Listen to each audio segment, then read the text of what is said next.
So GPT-4 is finally here, and in today's video, I'm going to go through an ultimate guide of what it is, how to use it, and 4 of its incredible new features that you need to know about. So GPT-4 is essentially just the newest iteration of ChatGPT. And while GPT-4 is just a step up from ChatGPT 3.5, it took some major steps forward in terms of its intelligence. To access GPT-4, all you have to do is go to OpenAI's website, sign up for a monthly subscription, and then you have the privilege of using this incredible tool. So let's go ahead and talk about my 4 favorite features of GPT-4. Number 1, GPT-4 is multimodal. This means that it can now accept images as input, understand those images in context, and then generate a detailed analysis regarding that image. For example, you could send in this image and say, what can I make with these ingredients? GPT-4 will look at the image, register the ingredients, and then give you a list of recipes that you can make with those ingredients. Gordon Ramsay,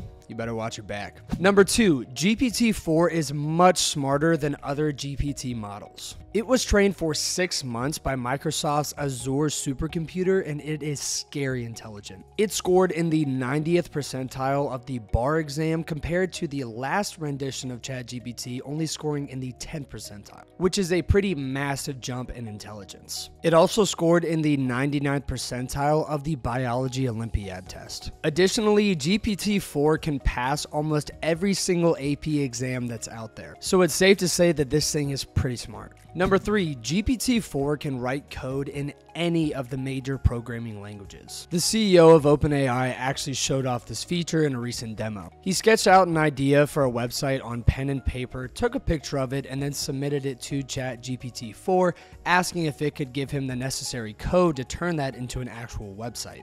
Within like 10 seconds, GPT-4 gave him the code to build that website, and it was fully functional. This could be an absolute game changer for anyone who regularly deals with code, or for the people who have to deal with code but never really want to. You can just let GPT-4 do it for you. And number 4, it is now capable of a much larger context window. By this, I mean that earlier versions of ChatGPT could only handle an input or a response of about 3,000 words of text. ChatGPT-4 can handle a staggering 25,000 of them. This truly opens up the possibilities of both questions and responses when using AI. So there you have it, 4 of the best new features of the brand new ChatGPT-4. If you want to stay up to date on all the newest breakthroughs of OpenAI and ChatGPT-4, make sure to hit that subscribe button. Thanks for watching, guys. I'll catch you in the next video.